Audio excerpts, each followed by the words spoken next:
Jinendra uncle. Om Namo Loe Sarvatrika Varti Ariyantanam. Om Namo Loe Sarvatrika Varti Siddhanam. Om Namo Loe Sarvatrika Varti Ayaryanam.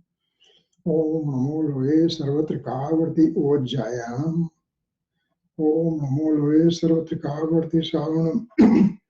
Omkaram Bindu Sanyuktam Nityam Dayanti Yoginam Kamadam Moksadam Seva Omkaraya Namo Namo. Namo Samaysaraya Swanubhutya Chakasate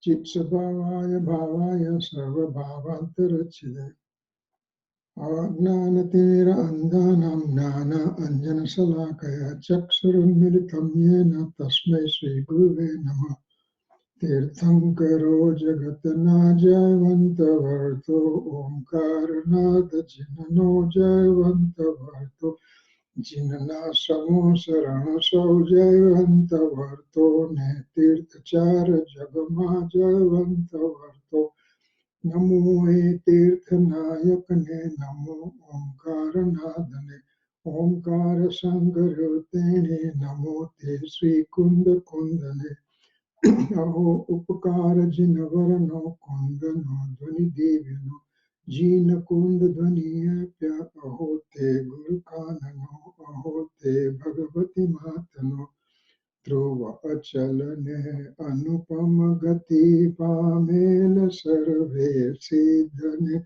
Vandi Kahon Sutta Kevali Bhasita Asamaya Prabhrata Are Eka Suddha Sada Arupi Jnana Darasanamay Khare Kayanyate Maru Jari Paramanu Matra Nathi Hare Jamanetra Te Majjnana Nathi Karak Nathi Vedak Hare Jani Jakar Moday Nirajara Bandate Majamokshale Om Namah Siddhebhyo Om Namah Siddhebhyo Om Sri Suddhatmane Namaha.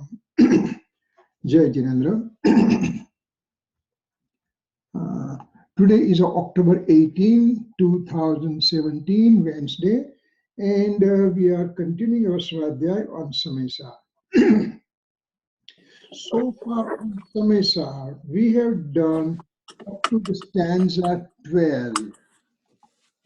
Now, it is very, very important that we did all the way up to 12 stanza, and I think almost, it took about close to 2.5 or 3 years or something to come to this point.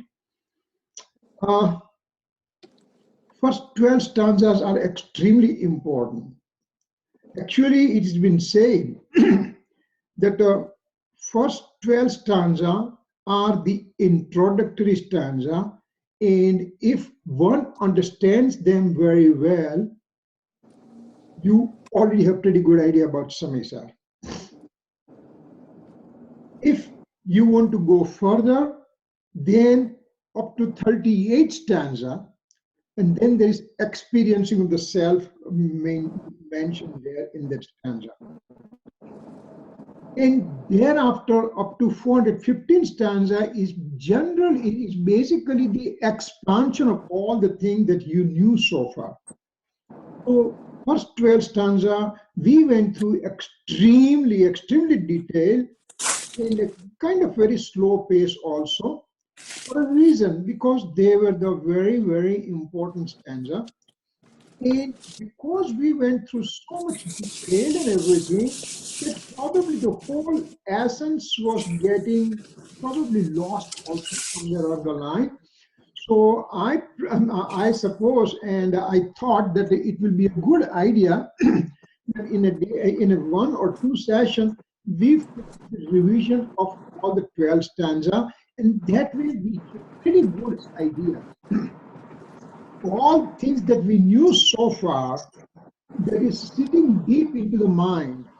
But then Samaysar, Kunkun Acharya Dev has done such a great job that each and every stanza is following each other, and there is a linkage. first stanza is there, and then second stanza is linkage to the first, and so is a third, and so is a fourth, and everything. So up to 12 stanza, we can have assurance that we know the heart of Samaysar. So with that prelude, I would like to start, we will start with the revision. And I have made lots of slides, but I'm just going to go rapidly in the sense, only essential part that we have it, that we'll be putting little weight on it, but then we'll keep going because most of the thing we know already. So without further delay, I'll bring the slides.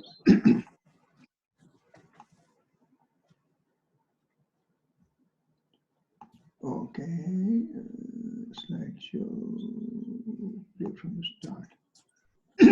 Okay, so Samaysar, stanza 1 to 12, revision.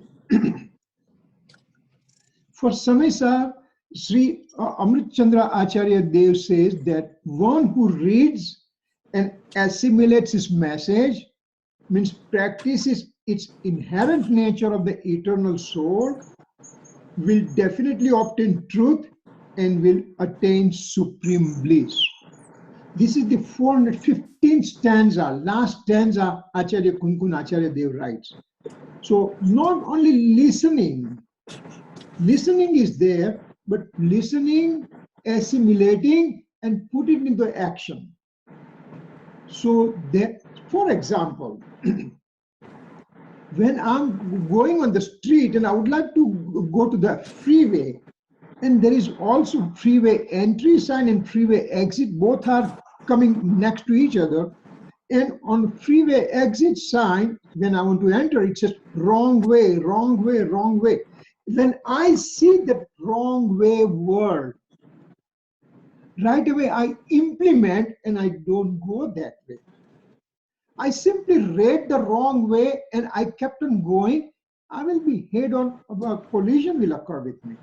Same way here, knowing and then assimilating, that means we will end up with the experiencing of the soul. That's called Samyak Darshan. Millions of scriptures message is included in the Samaysar. There is only one Samaysar, but millions and millions of scriptures essence is there. It's a cow of plenty, Kamdhenu. Kamdhenu and a Kalpa Vruksha. In a first, second, and third era, there are Kamdhenu is there, cow of plenty, and wish-fulfilling trees are there, and so the person doesn't need to work. He is in a very happy, materially he is very happy and all those things. So this is for aspirant souls. Samaysar provides that kind of thing. There is description of eternal pure nature of the soul through which one can obtain right faith, conduct, and knowledge. So this is kind of very basic prelude. 2544 years back from today, back in the Bharat Kshetra, Lord Mahavir Swami obtained nirvana.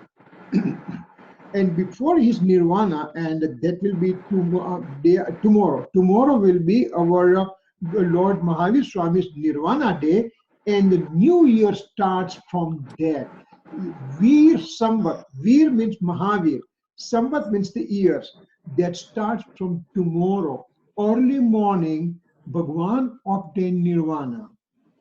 And so new year will start. So till today, 2544 years back, in Bharat Kshetra, Lord Mahavir Swami was giving his religious discourses through his divine sound. He had an Omkar Dhvani coming out from his entire body, giving the essence of all the complete scriptural message. Thereafter, 5 Sutta Kevali after Mahavir's nirvana occurred. Sutta Kevali means those who have known all the 12 canons of the scriptures. And as we have said before, one canon is an Acharang Sutra, means 18,000 chapters, and each chapter has 51 crore. That means 510 millions and more sloks. Those kind of 12 canons that five personalities, they knew it, five acharyas, they knew it. And the last one was Bhadrabahu. Then the scriptural message started fading and was getting lost.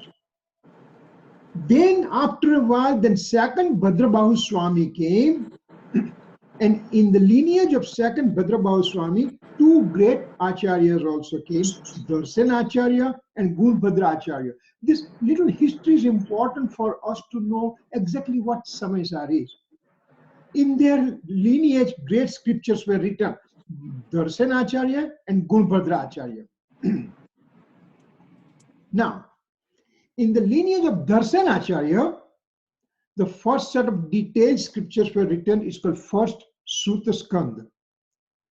First sets of, because remember, after Mahavir, the message was getting kind of lost and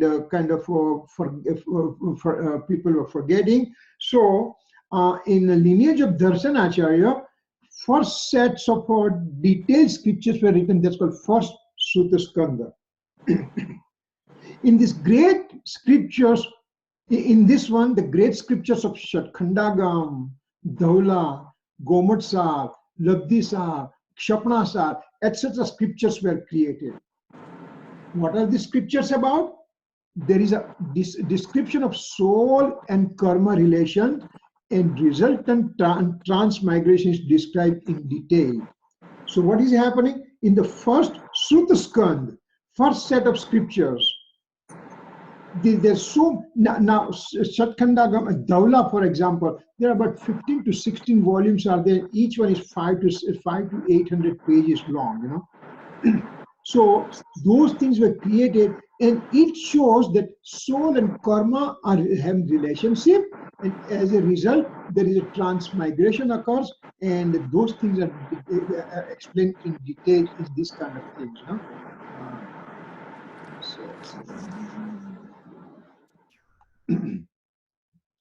Okay. These scriptures are known as impure substantial point of view, or impure absolute point of view, or conventional point of view. Means ashuddha dravyarthik nahi, ashuddha nishchay nahi, or vyavahar nahi. Remember, relationship between the soul and karma, two things are shown relationship, and so that's why it's a conventional point. So first set of Sutta Skand is mainly related to conventional point of view. Now, what happens in a Gunsan Acharya's lineage? Now we are more interested in Gunsan Acharya's lineage because Kunkun Acharya, they came in a Gunsan Acharya lineage. Gunsan Acharya, well-reasoned treatise, means Siddhant Shastra were created. The absolute principles of Jainism, they were created in this second sets of scriptures. They are called second Sutta Skand. Kunkun Acharya, they came in this lineage. Acharya Kunkun created Samaysar, Pravachanasar, Niyamsar, Ashtapaud, Panchatika, etc. 84 scriptures. Unfortunately, we have only 5 available right now. But those 5 are also so important that if we can digest one, our job is done. These scriptures are known as second set of detailed scripture, second Sutta Skand. Mainly, knowledge is made principle. Gnani pradhantana sutroshaya. Mainly, knowledge is made principal subject, and that's why it's a pure substantial point of view or absolute point of view. In the first set of scriptures, they were called conventional point of view because soul and karma relationships are explained. In this one, pure knowledge is made principal thing, and so it's a pure substantial point of view or absolute point of view. Having said that, so Samaysar, where the Samaysar is coming from, how, in what lineage it came, we knew that now. First Sutta details about impure nature of the soul due to soiling with karma.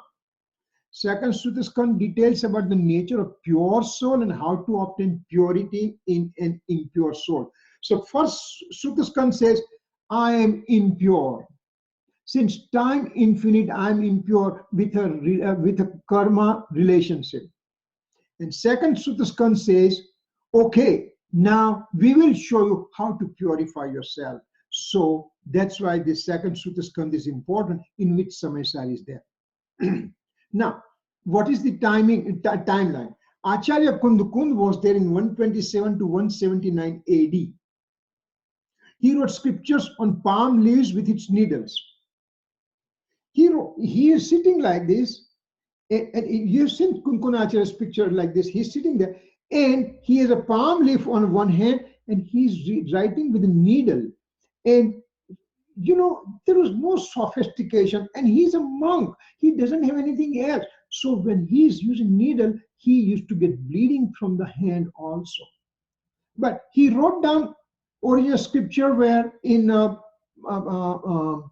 Ardhamagdi language, not Ardhamagdi, Prakrit, I'm sorry, that's a word, Prakrit language. Prakrit is kind of impure Sanskrit, basically, you know. Those scriptures were picked up and preserved. Samaysar has 415 stanzas. So we were lucky enough that somebody followed Kunkunacharya. Whatever he wrote down, they collected, and that's why we have Samaysar today.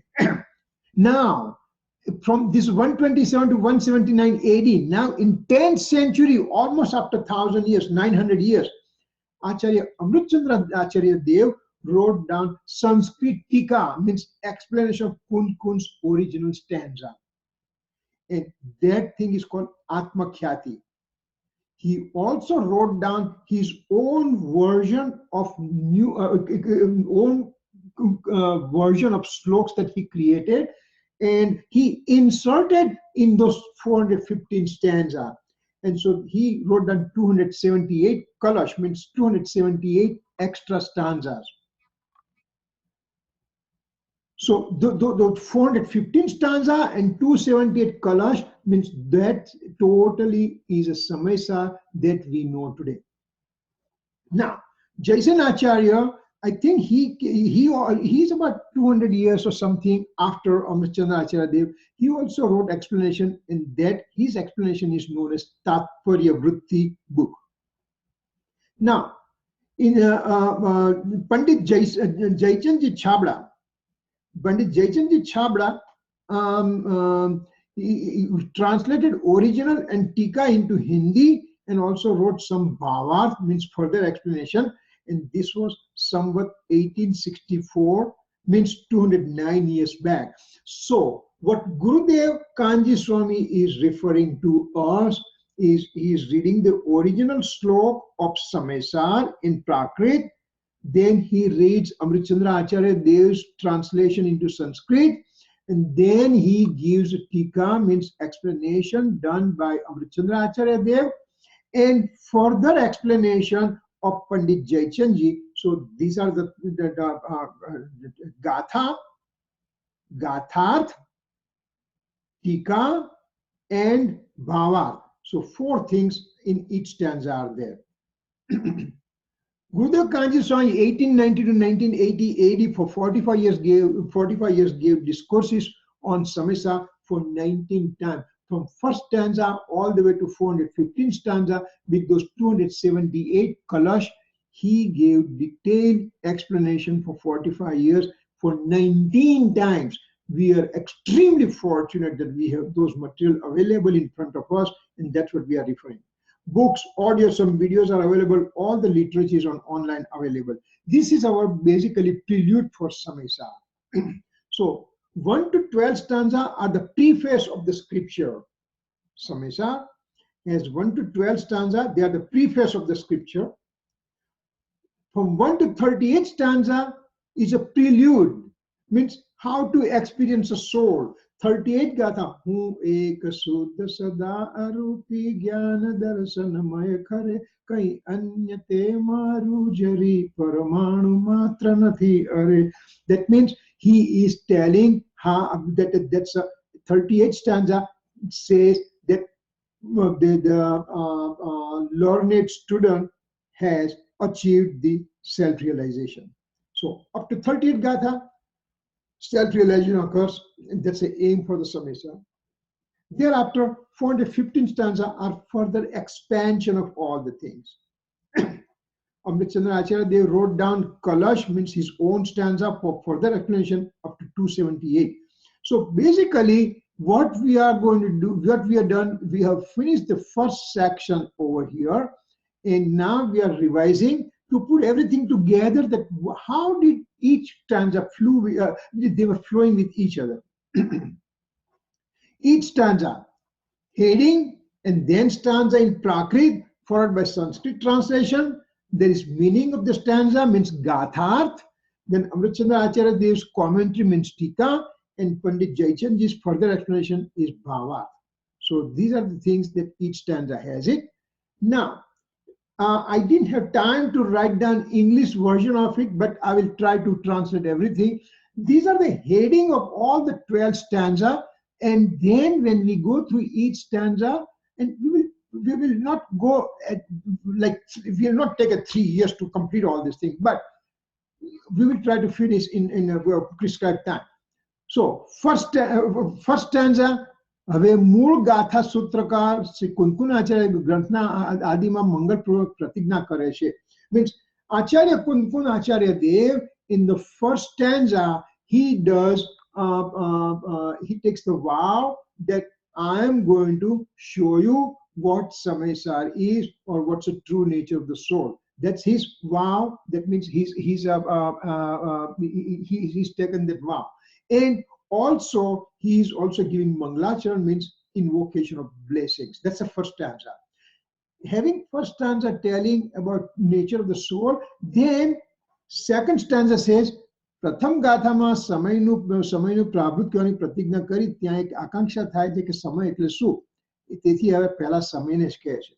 Now, in the first stanza, Kunkun Acharya Dev said, I'm going to tell you, Prabhat means scripture, and Samay means Samaysar, means the eternal soul substance. So when I have done the pratigna, so now what is Samay?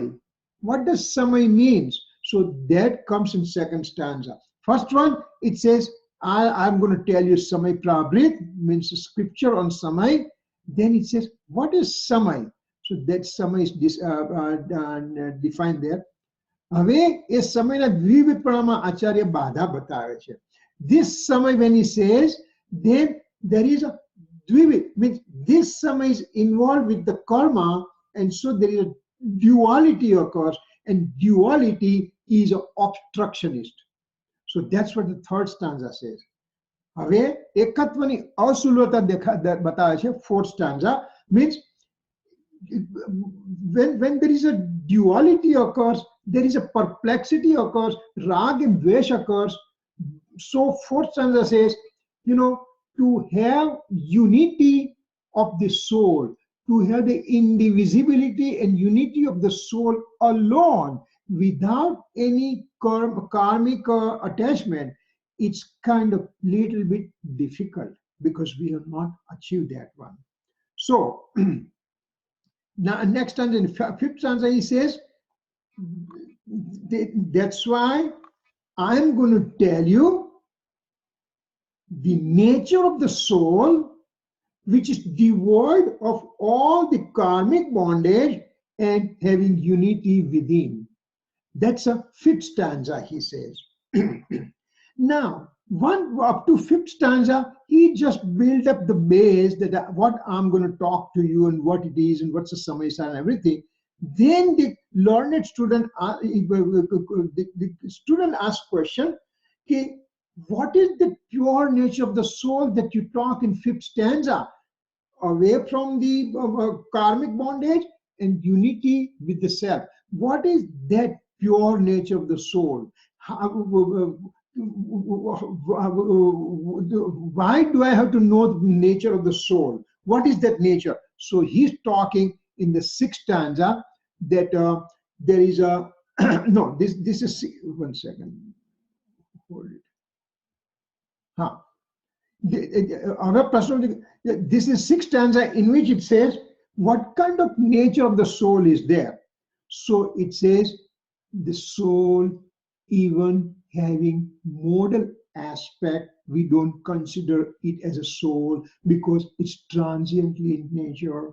It's only the mode in nature, and it is not real eternal nature of the soul. So that's what it says in the sixth stanza. And further, in the seventh stanza, it says that even from the division of the attribute, soul substance that we are talking, that's what Kunkunacharya Dev says, the soul substance I'm talking is devoid of modal aspect. Modes are there, but I make them secondary.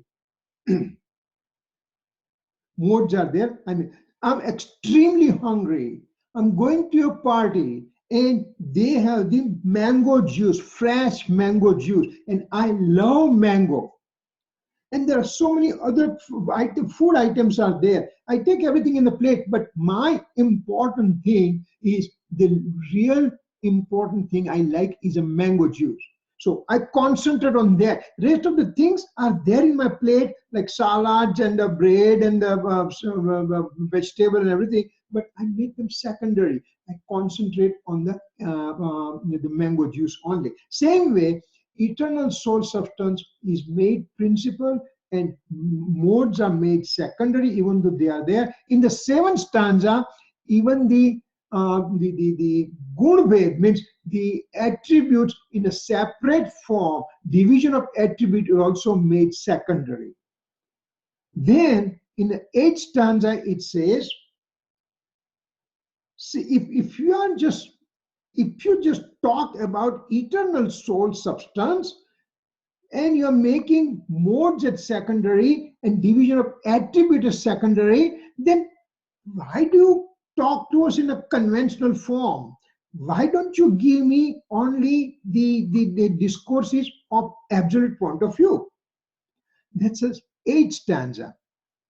And at the time, Acharya Bhagavan he gives the answer. We just go through overview over here. Now, so the important thing is only absolute point of view. And at that time, Acharya Bhagavan says that, listen, absolute point of view cannot be described. It only can be experienced. So for description, I had to make division.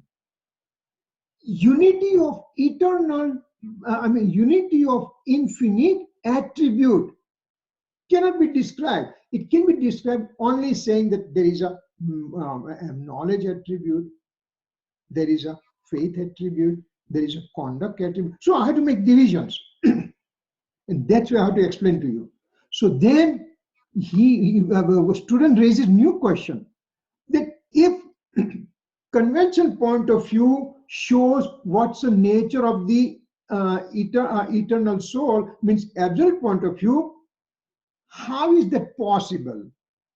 How is the conventional point of view shows absolute point of view? For that thing, he explains 9th and 10th stanza, and he gives importance that you have to also accept conventional point of view also along with the absolute point of view. Conventional point of view leads you towards absolute point of view.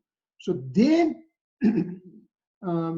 11th stanza comes out, which is Gurudev Sri says it is a heart of the Samaysar. So hold it. I think did I make a mistake somewhere here?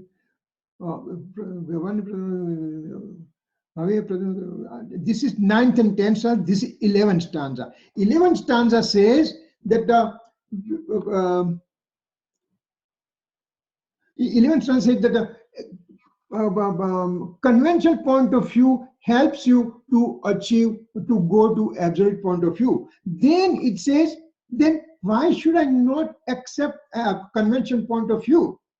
And Acharya Bhagan refutes that theory and says conventional point of view is not to be considered, not to be considered, and he spoke so much about it. So in 12th stanza, Acharya Bhagan says, you know, I talk so much about absolute point of view, and actually the student is getting the impression that conventional point of view is not important at all. So right now he takes U-turn and says, wait a second, wait a second. When I said absolute point of view is important and conventional point of view is wrong or untrue or abhutarth or asatyarth, means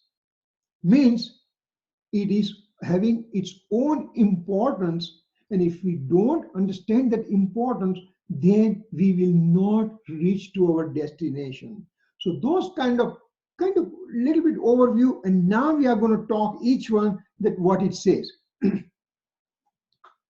Now, before the Samaysar starts, before the first stanza starts, Jaichandji Chabda, he wrote down his own invocation of blessings, Manglacharan, and he writes about 6 stanza, and those 6 stanza basically shows his respect to omniscient Lord, Holy Scripture, and enlightened monk. He speaks about it.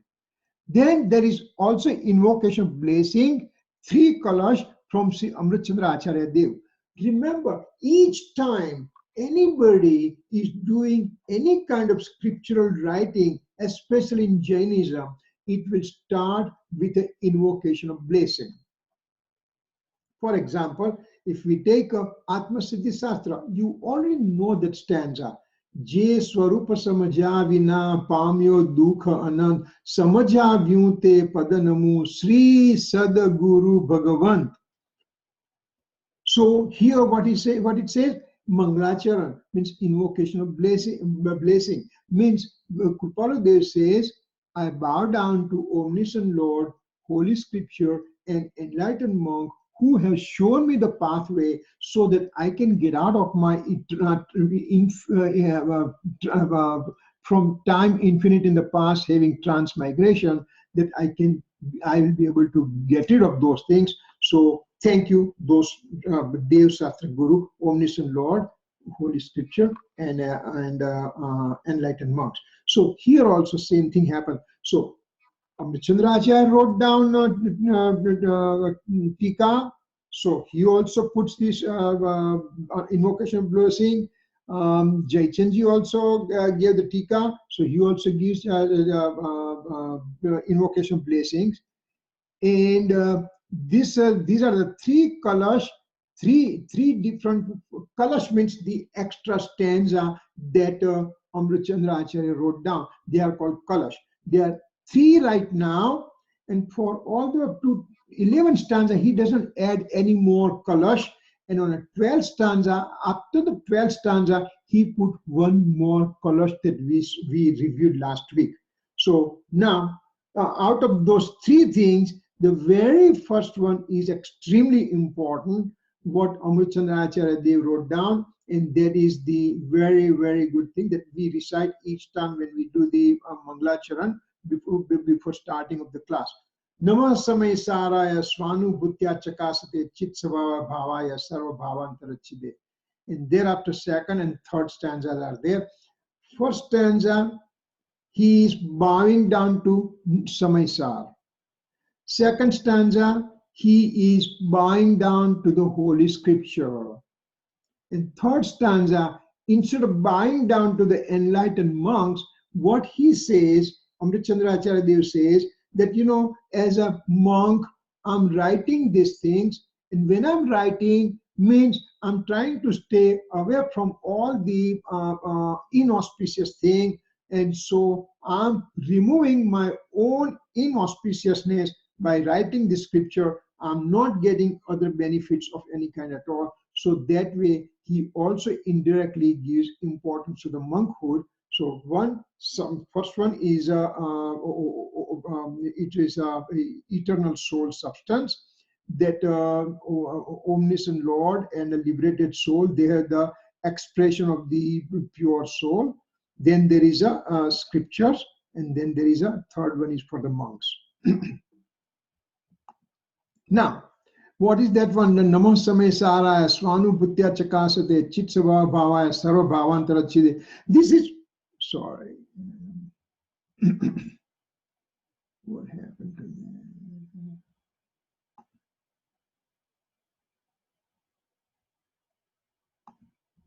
Oh, yeah, okay.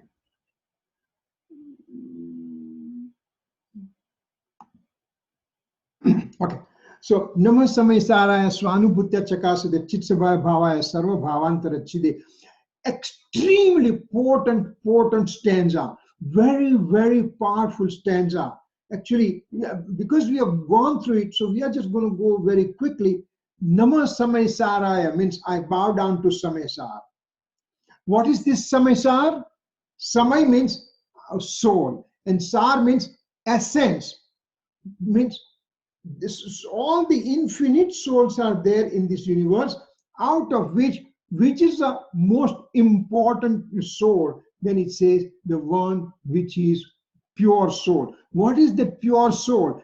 That soul which is a nature of the soul, devoid of material karma, psychic karma, and quasi karma. That is means Namai Samaysaraya. Means Dravya karma, bhav karma, no karma, rahit, je atma che ene hu namaskar karu છું. I bow down to the pure nature of the soul, which is devoid of material karma. Devoid of psychic karma means devoid of rag and dvesh, and devoid of quasi karma means body, etc. It is away from those, it is separated from all those things. That's a Namai Samaysar. Actually, that's a very, very powerful word alone. Then it says, over here it says Bhavaya. Bhavaya means soul substance. Chit Sabhavaya means attribute. Swanubhutya Chakasade means mode experiencing the soul. And Sarva Bhavantara Chide means mode also knows the whole universe. This one stanza alone describes what is the pure nature of the soul, which is devoid of material karma, rag and dvesh, and physical body, etc. Those no relationship with those things, and the same soul having infinite attributes and modes, which modes are doing two functions. The mode is knowing the eternal soul substance, and mode also knows the whole universe. So this kind of thing, actually whole essence of everything comes in this one stanza alone. So it's very important. Second Kalash gives homage to the Holy Scripture. The third Kalash, he says that by writing this Atmakhyati Tika, I remain in pure state and thereby has removed the impurities present in my mode. Indirectly, there is salutation to the enlightened living being. So now, Jaychandji Chabra, he wrote down invocation of blessing. Amritchandra Acharya wrote down invocation of blessing. And now the very first stanza starts, and that is a Samaysar. Now, this one has a extreme important things are there. Very first word is called Atha means have, means now. Very first word on the top of the stanza, it says Atha, or it's a Gujarati meaning is have, or English meaning is now. What now means? What now means which never occurred before. Now today I got something which I never had it before. So that what was not there before, my purity was not there before. I was impure. I had a wrong faith. I had a wrong belief. I had a wrong knowledge since time infinite. And now today I start the new chapter. The new chapter means I am going to have purity of my soul. So that itself, that word itself means now or atha or have itself is a Mangalacharan. Itself is an invocation of blessings. So what he says, Kunkunacharya Dev says, Vanditu Savasiddhe Dhruva Machalamano Vamam Gadimpatte Vochami Samay Pahudam Minamo Sudakevali Vanidam Dhruva Achalane Anupama Gati Pamela Sarve Siddhane Vandi Gahu Sutakevali Kathit Asamaya Prabhrata Aho. Bowing down to all Siddhas who have attained the state of existence, means those Siddhas have attained state of permanent existence. They are immutable, permanent, and incomparable. Dhruva means permanent, immutable means achal, anupa means incomparable. I will speak of this Samay Pahud. Now, bowing down to Siddha Bhagwan, now I'm going to talk about Samaysar, Samaysar scripture, which has been uttered by all knowing masters of scripture. Means what he says, I'm not talking from my own creation. I'm talking because all the knowing masters of the scripture, means omniscient Lord, and in the lineage of all the Acharya Bhagwan, everybody has said, and so I also knew from them, and I also experienced myself. And that's why I'm talking to you. So it takes extreme weight when he writes these couple of lines. No, so first stanza, there is invocation of blessing, Mangalacharan, as well as the resolution. 2 points are here in first stanza. Mangalacharan means invocation of blessing, and he takes resolution what he's going to talk about. To show the respect upon liberated soul Siddha Bhagwans, when he shows the respect to the Siddha Bhagwan, means it's a Mangalacharan. It's an invocation of blessing. Vanditu Savasiddhe means he is showing his respect to liberated souls. Now, after showing the respect, after showing Mangalacharan, he also he takes a resolution. What is his resolution?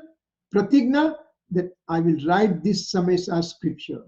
Vochami Samay Pahudam. So I'm writing this one for myself, and anybody else wants to follow that one. So first stanza gives very powerful message of Mangalacharan and Pratigna. 1 second, message here.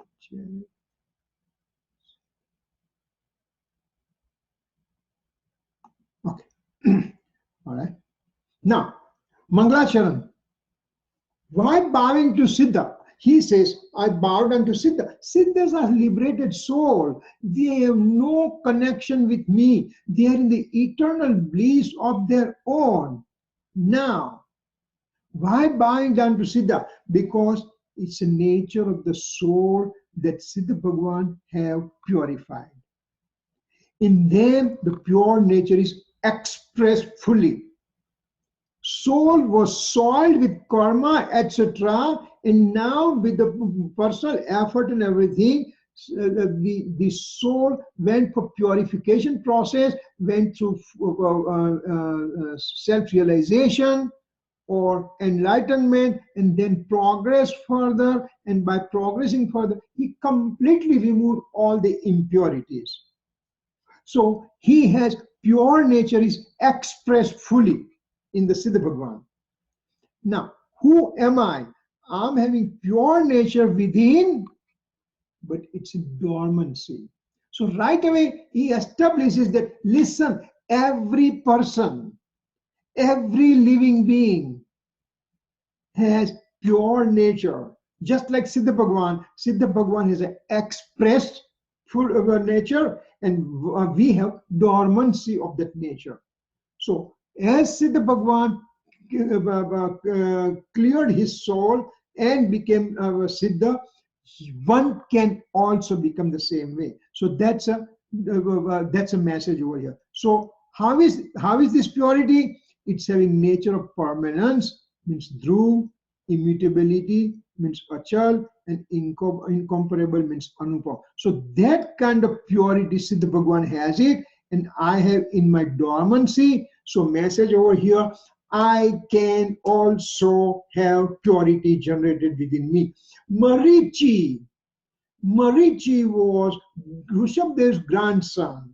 Rishabdev is first Tirthankar giving he is sitting in the assembly of preaching. He is in Samaysar and he is giving discourses.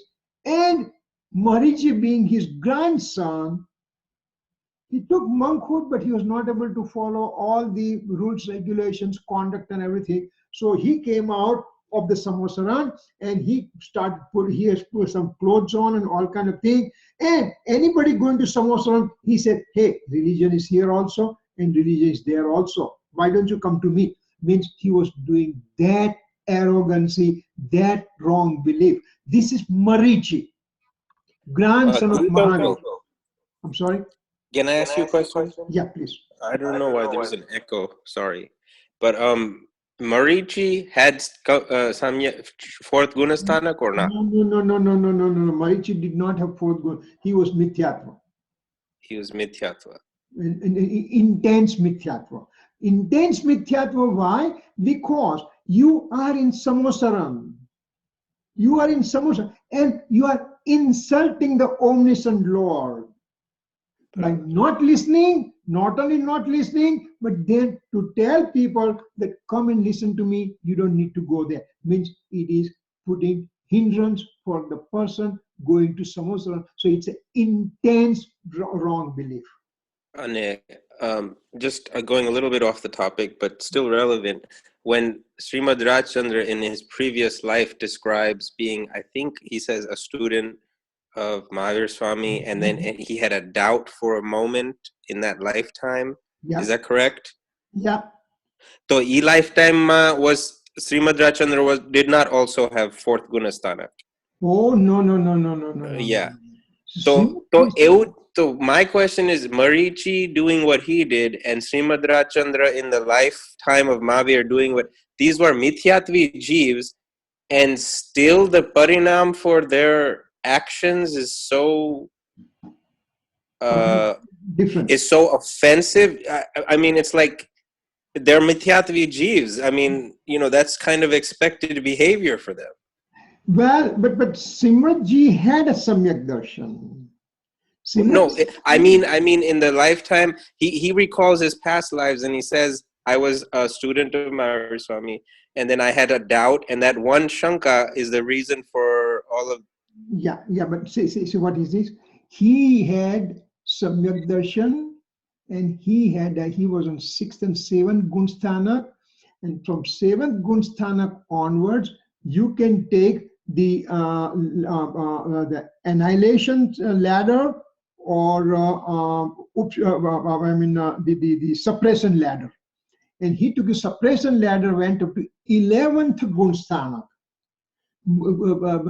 Upshant Mo means 11th Gunsthanak. That's the highest you can achieve on suppression ladder from 7 to 8, 9, 10, and 11. And from 11 onwards, you always come down.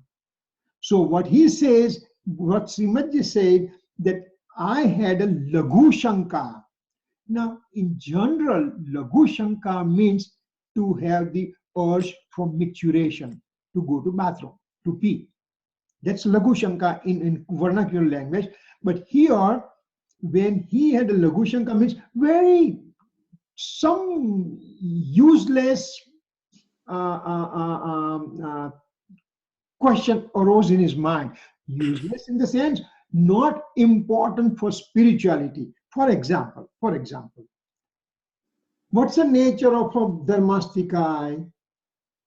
Now, who cares? If I'm progressing myself, going all the way to 11th Gunsthanak, and naturally I'm going to fall down, but I can fall down up to 6th Gunsthanak, and again I can just go up from the 6th, 7th Gunsthanak to annihilation ladder and go to 12th Gunsthanak, then 13th, and then liberation. So I'm that near for liberation, and some I mean, non-essential thought. Does he explain exactly what that Lagu Shanka was or no? Yeah. That's been explained. That's the interpretation. I think Gurudev Sri has given the interpretation. So this thing happened, and while he came from the 11 gun sthanak, he falls down to 6th, and most of the time, soul will stuck on the 6th, and then he will start increasing his personal effort more and go to 12th, 13, and 14, and the liberation. But he remained on that non-essential thought process more than 48 minutes, and as a result, from 6th he went to 5th, to the 4th, to 1st. So to start with, he had a Samyak Darshan, and now he ended up getting Mithyatva. So Marichi never had a Samyak Darshan. Marichi was intense Mithyatva from long back, from time infinite in the past.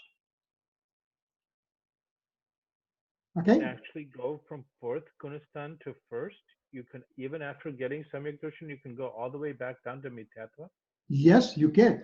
If you are in the Upsham Sreni, if you are in the separation ladder, from 11th you can stop at 6, or stop at 5, stop at 4. But if your non-essential thought process lasts more than 2 ghadi, means 48 minutes, then you end up going to 1st.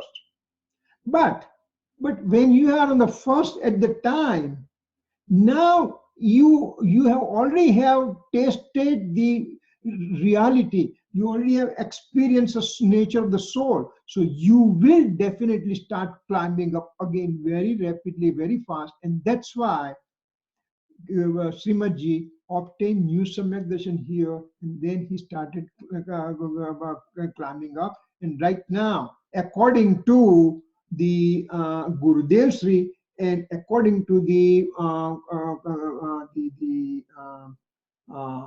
Karnani Yoga scriptures, he is in heaven. Next life, he'll become human, and then he'll be liberated.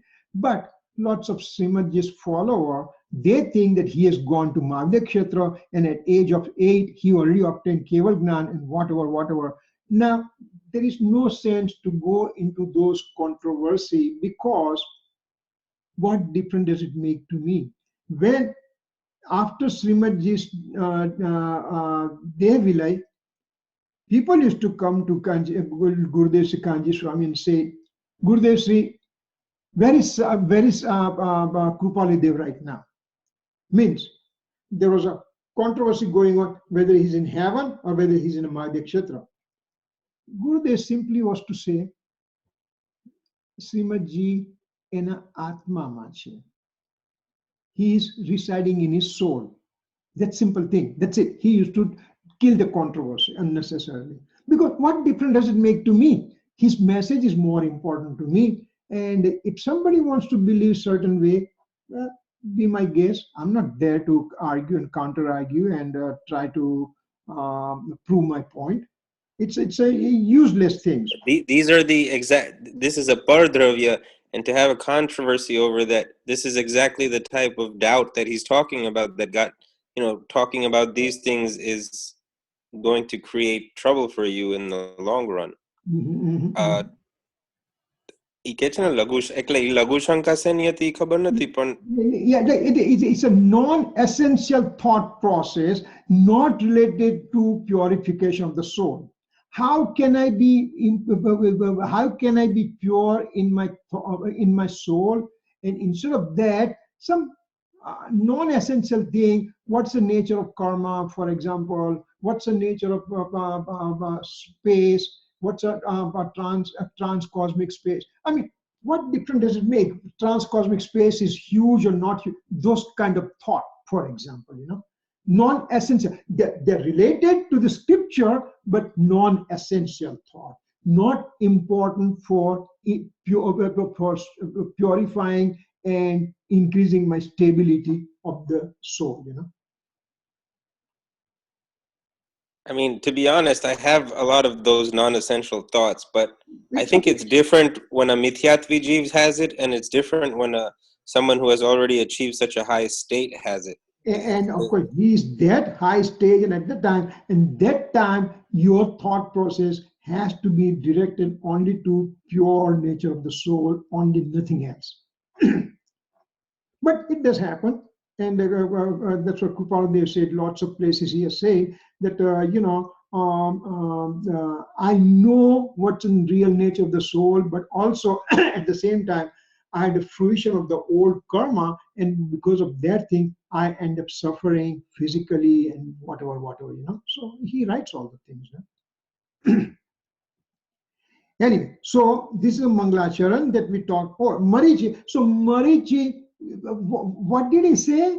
He said there is religion there, religion here only. Now that kind of thing he said only, but that means it's throwing obstruction to the omniscient Lord, who is the highest authority. In any highest authority type of monk, or even beyond monk, because he's omniscient Lord. In any slight amount of viradna, means obstruction to those kind of personality, means you end up with a huge amount of bad karma. And as a result, Marichi also went to lots of lower lives, And finally, in the 10th life, before he became Mahavir, in the lion's life, he had a Samyak Darshan. That Samyak Darshan came at that time, And thereafter, he was only lives were heaven to human, to heaven to human, to heaven to human, and ultimately Mahavir, and then moksha. Okay, so this is the pure nature of soul we are talking, Mangalacharan. Now, first stanza, first thing, invocation blessing, bowing down to Siddha, who have attained state of existence, permanence, immutability, incomparability. I write this, so that's the same thing as last slide. Now, what is a pratigna here? Scripture that I'm writing is derived from lineage. Now, his pratigna, his resolution, his resolve, what does he say about it? He said that the scripture I'm writing, the knowledge derived from the lineage from omniscient Lord, his first disciple Gandhar Bhagwan, and further lineage of further acharyas, and my guru, and then they wrote down and I digested, and with my self experience, and that is more important, my self experience. That's why it is authenticity, as it's not mere imagination of someone. So that's a resolution that Kunkun Acharya Dev writes down. Now, Samay means 6 substances. And then Sar means the best. What is Samay means 6 substances in the universe, and Sar means what is the best out of all the 6 substances. The best 6 substance is a soul. If Samay means soul only, see, Samay has lots of meaning. This Samay means the 6 substances, or Samay means soul also. So if Samay means soul, then Sar means the soul without material karma, psychic karma, and quasi karma, means without dravya karma, bhav karma, and no karma, rahit. So Samaysar is 2 meanings. Samay, 6 substances. Sar means essence, most important is soul. Or Samay means soul, the most important thing is pure nature of soul, which is devoid of dravya karma, bhav karma, no karma. It's material karma, psychic karma, and physical body, etc., no karma. So that's what it is, Samay means. Knowledge obscuring karma, etc., 148 types of karma are called material karma. And influence of attachment means rag and dvesh is called bhav karma. And physical body, spouse, kids, house, etc., external substances are called quasi karma. So without this material karma, I'm without rag dvesh, and I'm without this external substance like physical body, spouse, family, etc. And that kind of soul is called Samaysar. In Samaysar, this pure nature of the soul is described. Now, so he says, first stanza, he says, I'm going to describe pure nature of the soul. That's it. So second stanza, the question arises, સમય એટલે શું? તેથી હવે પહેલા જ સમયને જ કહે છે. What does samay means? I still didn't understand what samay means. You spoke something, but I don't grab it. In first stanza, you spoke very quickly. We are asking, the student is asking, that you spoke so quick, but now I would like to know what samay means. So it says, Jiva charita darasana gnana stita swasamaya nishchaya janavo tita karma pudgalna pradeshe parasamaya jiva janavo. The being, this soul, the living being who stays in his right conduct, right belief, and right knowledge is called self-samay. And those staying in a karmic bondage, means external things, they are called non-self-samay. That's it. So samay, he divided, this means a soul, he divides into two, self-samay and non-self-samay. What does that mean? Many meanings of word samay. For example, time is called samay, country is called samay, area, scripture, opinion, war, etc. are the meaning of samay. Over here, samay is used as follow. Some means with, and I means move or to know. I means moving or knowing. One which move means transforming. Move means transforming, means mode. So one which transforms, that means all six substances are transforming. They have the modes of their own. But one which transforms as well as knows, that means soul. Only soul has a knowing capacity. Soul does have modes. Matter does have mode. Dharmastika, Adunaka, Akash, Kal, they all have modes. But they don't have capacity to know. So samay means transforming and knowing. That only happens in the soul. So samay means soul over here. So samay means six substances and also soul. Your conviction that I have self-identification with the external pure nature of the soul without material, psychic, and quasi-karma is a right faith, samyak darshan. We already know samyak darshan means to put faith to the eternal soul. Now, one who is engrossed in the right faith, knowledge, and conduct is engrossed in the self, means sasamay. Soul enter with altered state with rag and dvesh, then he is called parasamay. When one removes the notion of self or non-self, then only thing remains is samay. Now, when we are just removing, when you are getting out of all the things, and I want to know my eternal soul nature.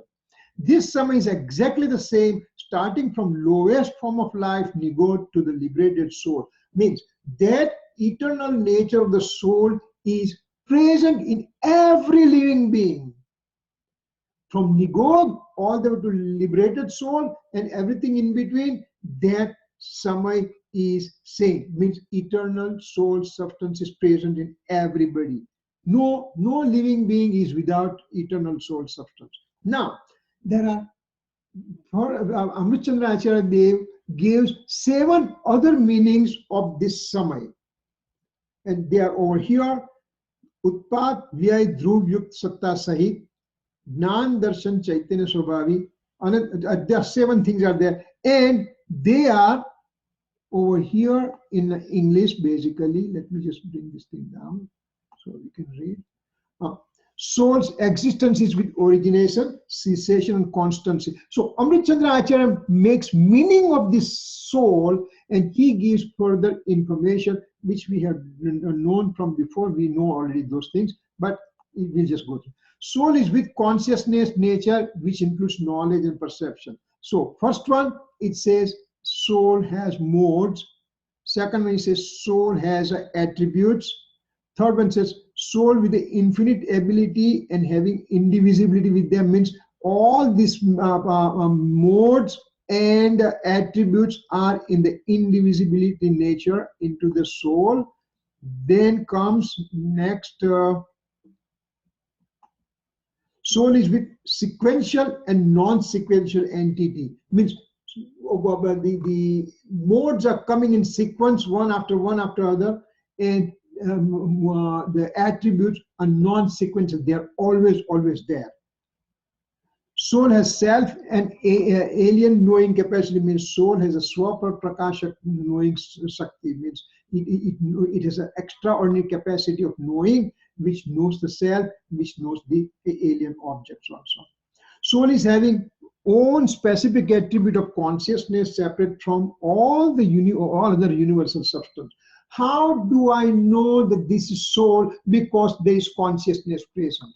Consciousness means soul. Soul means consciousness. No other substance of the universe, they have consciousness besides soul. And last point, soul is having same space point as other substances till does not lose its innate form of consciousness. So even though remaining in the same space point, soul maintains its own individuality. So these are the meaning that Amrit Chandra Acharya took it out for nature of soul. What is soul? First he says some plus I means one which transforms and one which has a knowing capacity. Further, he just gives all this explanation to us. So now knowing that part of the soul, now we are going to the third stanza. Third stanza says, first stanza says, I'm going to show you Samaysar. Second says, the self-soul and non-self soul. Now, in the third stanza, he says, means when the soul is non-self soul, then Acharya Bhagavan says, I don't like it. So everywhere in the cosmos, the view of each sovereign and individual Samay uncontaminated with the other is beautiful. Narration of bonding produces distortion. Means everything in the universe, when they are individual and not connected with the other substance, then they are pure and beautiful. Now, when any substance merges with the other or shows association with the other substance, then it's impure. For example, I have a gold. Gold is pure with me. 100% pure gold is with me. Now, I put some other metal in that one. What will happen to this gold? Can it be called pure or not? Then you'll just say, well, you put a copper inside, so it's impure now. I guess again you can use nay from the perspective of the the material of the coin. Then it's still pure, and then if you look at the whole coin, then it's impure. Can you say that? Yeah, but he's not coming to that point. He's coming to that point soon. But right now, he just says what is dvivid, means what is duality. Duality is obstructionist. Duality is impurity. Duality is distortion. Now, if I put a water in the milk is impure. In the gold, I put copper, then also it became impure. But for example, in the gold, I add platinum into it. Platinum is costlier than gold, and I put platinum in it. What will you call that gold? Pure or impure? Even though you put the very expensive metal in it, because duality occurred. Gold and platinum. Even though platinum is costly, but because it's merged together, it is a duality, and that's why that gold is called impure. Same way, this soul has made relationship with the karma since time infinite. So the soul is impure. Now this soul removes all the impurity and now remains free without any karmic attachment, karmic bondage. Then it's called pure. It's a pure soul. What it is, the duality creates perplexity. Duality creates unhappiness. Duality creates misery to the soul. And non-duality, soul by itself alone, is a pure, non-perplexity and supersensuous bliss coming from within, and it's a happy soul. So that's what he talks about over here. That ekatva nishchay gadam saradam tethi. So in duality you have a problem. That's what he says over here. Simply that's it. Now, stanza 3, further thing. Upon getting engrossed in the alien being, there is deprivation of the true self. Therefore, duality is generated. This stanza shows problem with this duality. Substance having solitariness with the self has beauty of its own in the universe. For example, medium of motion, medium of race, space, and time.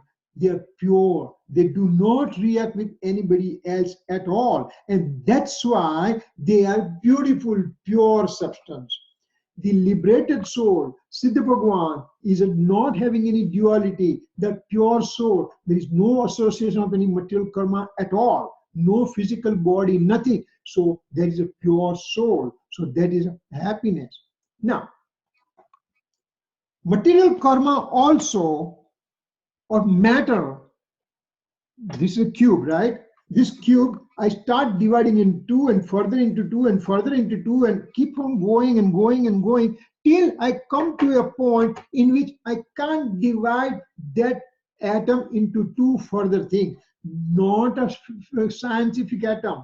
This is a Jainism atom, which is a last part and they cannot be further divided. So that last part, that atomic matter particle, atom is called pure. Just like the Siddha Bhagavan, pure. When this atom merges with the second atom, that means it becomes impure. When it becomes skandha, when it becomes an aggregate of molecule, then it's called impure matter. Duality occurred in that one. Matter to matter duality. But matter does not have any feeling. Matter does not have any feeling of happiness or unhappiness. So it doesn't make difference whether they merge or they remain separate. Me as a soul, yes, when I have duality with the matter, then I have perplexity and misery. But when I'm free, no perplexity, no misery, supersensuous bliss, and all-knowing situation. So that's what stanza 3 tells us. Innate form or diluted form substances maintain its own existence. Of course, we know that. Diluted form is associated with misery. Okay. Atomic particle in free form is pure and aggregate molecules are diluted form, but they don't have pain or any misery or feeling. So it doesn't make difference whether they are aggregate or whether they are in the pure form. So, what does it say here? So, meaning of the third stanza here, again, continues. Bijana sathe bandhani katha means bondage with the alien belongings. Soul ends up with bondage as a result of fruition of material karma. This is reprehensible, means nindaniya. It is deceiving, means visamvad. And its contrariety means virod. When two things are merged together, ultimately it creates misery. That's it. This makes the soul as non-self, means anatma. Remember in second stanza, it says what is non-self? What is a self and what's non-self? This is non-self entity it is describing. Now, soul binds with alien objects, as a result end up with a rag and dvesh. Rag and dvesh occurs in the soul because soul by itself decided to have bondage with the alien objects. This produces perplexity and misery to the soul. Matter could be impure, but it does not have any feeling of perplexity in the form of happiness or misery. That's it. So now, saying that one, now comes the fourth one. First stanza, soul. Second, pure soul and a impure soul. I mean, self soul and non-self soul. Third stanza, non-self soul it describes. Fourth one, it says, now we'll talk about pure soul, but pure soul is kind of little bit not easily obtainable. So that's what we are talking over here. The stanza says, Sutta Parichita Anubhuta Sarvane Kama Bhoga Bandhanani Katha Parthi Juda Ekatvani Upalabdhi Keval Sulabhana. Narration of the sensual enjoyment and pleasures and bonding have been heard, known, and experienced. That's why it appears to be easy, because I'm doing that one since time infinite. But only the realization of the self as an individual entity separate from other is not easily doable, achievable. Since time infinite, I'm expert in getting association with the alien objects. I have heard about them, I have known about it, and I experience also. But I have not heard, known, and experienced about my eternal soul substance. So that's what it is talking about, the in a little bit somewhat impossibility, I mean somewhat difficulty to obtaining purity of the soul. Since time infinite, transmigrated soul has heard, number one, familiarize, number two, and experience the story of the inclination of attachment. Ragni katha સાંભળી છે, પરિચય કરી છે અને અનુભવ કરી છે. I have enjoyed them, and having bondage occurs due to them. Kam bhog bandhani katha. The word is kam bhog bandhani katha. What does it mean? Object of touch and taste as increase of attachment, they are called kam. Bhog means object of smell, seeing, and hearing as enjoyment, means called bhog. Means kam bhog, when it says kam, means touch and taste, two senses. And bhog means smell, seeing, and hearing, means they are the senses for enjoyment. These are senses for rag. This is senses for inclusive attachment. Now, in other words, kam means rag and bhog means enduring. That's it. Bhog means I'm suffering as a result of my rag. I perform rag, kam, and I end up suffering. It's called bhog. Kam bhog, kam bhog, kam bhog. I keep on doing that. Rag and perplexity. Rag and perplexity. I keep on doing that since time infinite. Transmigrated soul has heard. I have heard that story from other people. I have familiarized with this influence of attachment, and I have enjoyed them since time infinite.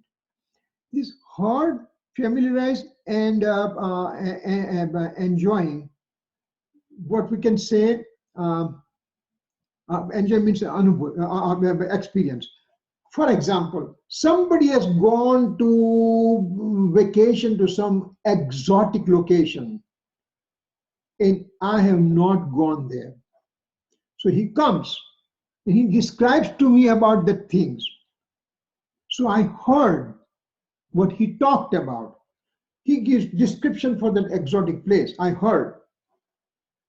Then familiarize means srut. Heard means srut. Parichit means familiarize. Means now I start looking for it. What is that place he went to? How can I go there? What is the best month to go there? What's the best airline to go by? All those extra things I gathered within me, and then finally I go to that place and I experience that place. Sruta means heard, parichit means familiarize, and anubhuti means enjoying. Now, if we translate into the soul, I have heard the story about soul. Since time infinite, I have heard the story, not only from Sadguru, but I have also heard the same thing from omniscient lords in their Samaysar also, infinite times in the past. I have heard, maybe I familiarized, means nature of the soul, I heard the description. Now I went into detail. What is soul? What is soul made up of? What is mode? What is attribute? What is origination? What's a cessation? What's constancy? What is a material karma? What is a quasi? All those things I became familiarized with. That means I went detailed to know about those things. But then I did not end up getting experiencing phase. That's why it's useless. The child is sitting and the father says, my son, can you give me the water? He didn't do anything. Can you bring me the water? Nothing happened. Can you bring me the water? Nothing happened. So now father becomes angry and says, don't you listen what I'm talking to you? Yes, dad, you're telling me, go and get the water. So, but why don't you bring it? So did he hear it or not? He did hear it.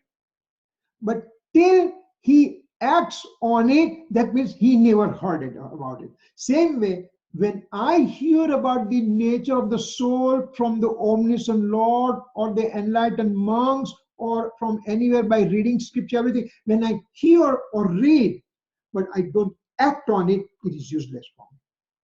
So that's what this stanza says. This living being have created habit of this reflective thought of auspicious, inauspicious inclination. He keeps on having vikalp after vikalp after vikalp, reflective thoughts, and he gets stuck to that one. So he ends up doing auspicious, inauspicious act, but he does not go for experiencing of the soul. So therefore, it's easy for him to do the alien belonging, where he has done this one since time infinite.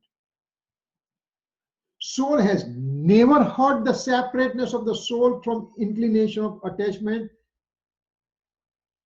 Soul has not familiarized and experienced that state. So that's what has happened to me. This thing is this part only I would like to read this one. Tat priti chittena yena varta pihi sruta nishchitam ta bhavet bhavyo bhavi nirvan bhajanam. This is the Padmanandi Panchvisanti Acharya Dev. He wrote down this stanza, extremely important, that he says that those person, those fortunate living being who has listened to the story of the eternal soul, and with a prasanna chitta, means with his intention of progressing further, I bet he is going to be liberated soul in the future for sure. That kind of extreme type of faith Acharya Bhagavan puts on us, that you listen to the scripture, I bet you'll be doing on the right path, only there's no other choice. So those kind of things, this Acharya puts a responsibility on us, and they just say, I can achieve, I can achieve, I can achieve.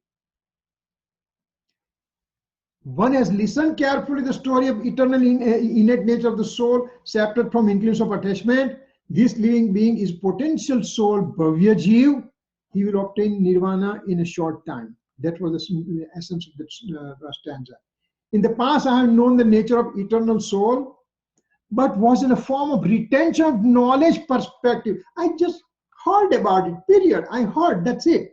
I did not act on it. Knew the fact in the reflective thoughts only, means I had vikalp only, vikalp only, vikalp only. I did not make further attempt to go to nirvikalp. I did not make further attempt to go to primary abstract comprehensive state. Means experiencing of the soul state, I did not go there. never did discrimination between reflective thoughts and eternal soul. Means my reflective thoughts and eternal souls are two separate things. I never realized that one. Therefore, never experienced the innate nature. So that was fourth stanza. I will finish the fifth stanza. How much is time? Do we have enough time, or are we going about the time? Let's see. Well, there is a couple of minutes are there, but I'll try to finish this seventh stanza, sixth stanza. Okay, I mean fifth stanza. Okay, so fifth stanza he says, जीवोने ते भिन्न आत्मानु एकत्व में दर्शाविए છીએ. Now, Acharya Bhagavan says, listen, son, you have, if from time infinite, you are involved as a non-self soul. Now the time has come that I'm going to tell you about the nature of the eternal soul.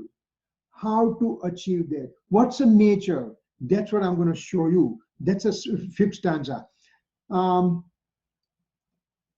Acharya Bhagavan says that I'm going to show you the grandeur of the innate nature of the eternal soul, full of knowledge, vitality, and supersensuous bliss. Means ekatva. I'm going to show you the unity with myself, with full of knowledge, vitality, and supersensuous bliss. That's a ekatva, means within me. Now, also at the same time, I'm going to show you the ignoring the glorification of the universal alien objects as well as auspicious, inauspicious inclination, means vibhakta. I'm going to show you ekatva vibhakta atma. Ekatva means my own pure nature, and vibhakta means separate from the alien attachment of the universal object. Two things I'm going to show you. Two things I'm going to show you. That's what he's talking about over here. I'm telling you, not only because Omniscient Lord has said, but from my own experience of the innate nature of the eternal soul, I'm telling you all these things. So what he says, pure nature of the soul, I'm going to show you, which is having ekatva, means indivisibility with his own natural innate form, and vibhakta means separateness from the alien objects. I have indivisibility with my eternal soul, but separateness in the four things, means unity with the alien objects to remove. Mamatva means sense of ownership to remove. Belief that I am the doer of the other objects to be removed. And bhoktra means belief that I can enjoy the alien objects of the world. Ekatva, mamatva, kartutva, bhoktrutva.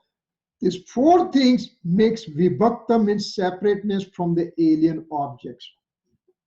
And so I'm going to show you, ekatva means unity with the self, vibhakta means separateness from the alien object. That's what I'm going to show you. This is his pratigna. This is his resolution that he's taking it.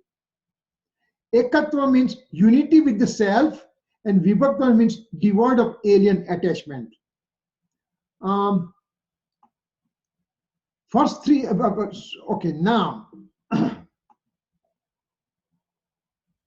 the 4 points Acharya Bhagavan says over here. It says agam nu sevan, yukti nu avalamban, parampara guru nu updesh, and swasamvedan. Means I'm telling you all these things. Ekatva vibhakta atma. I'm going to tell you about unity with the self and separateness from the alien belonging.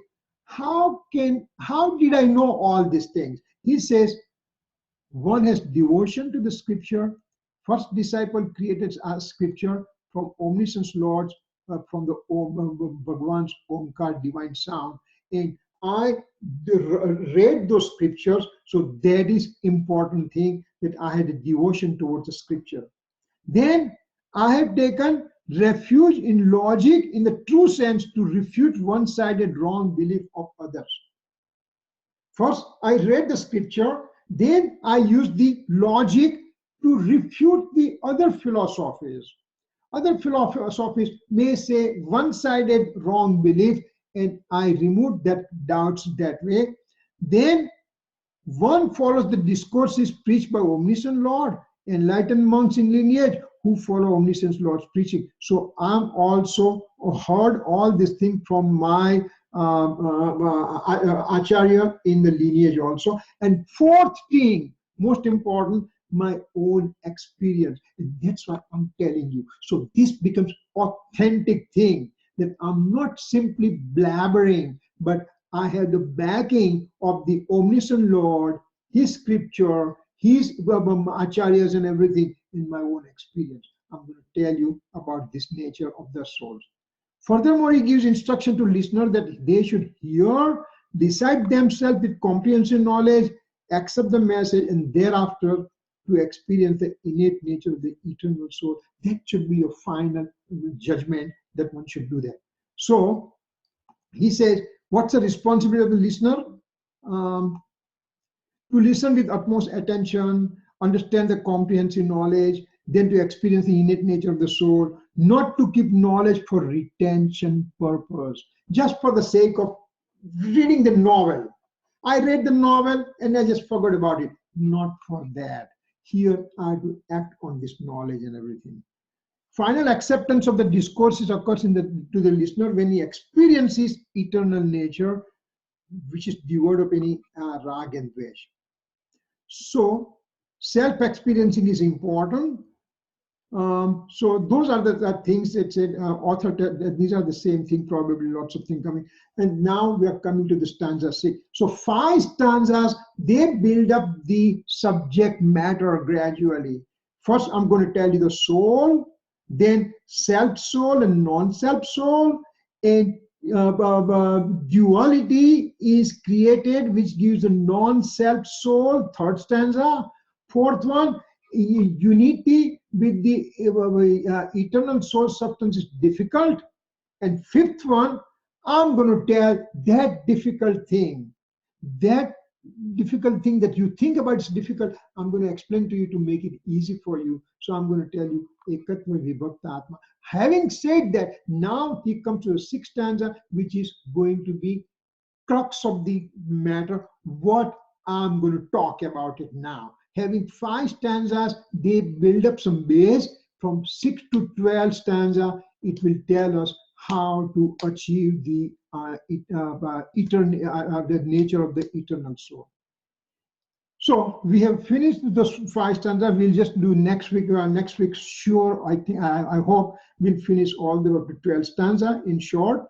That way we have some idea of what we have learned, and this way it gives kind of flow, and it gives us our knowledge, which has been collected for so many weeks and months, that now we are putting in proper order so we can understand it better. Any questions so far?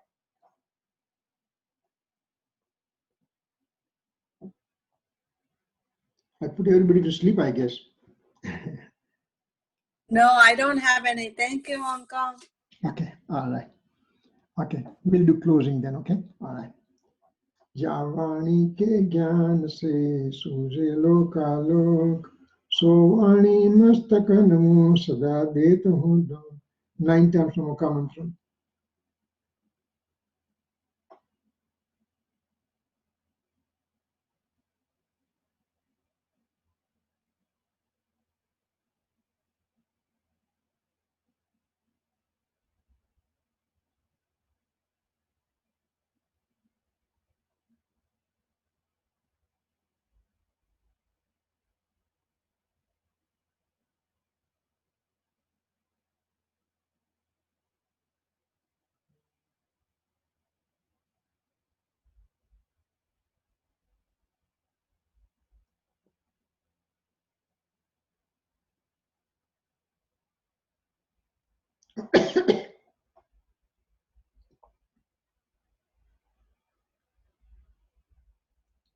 Jai Jinendra, Mitsami Dukram. Thank you.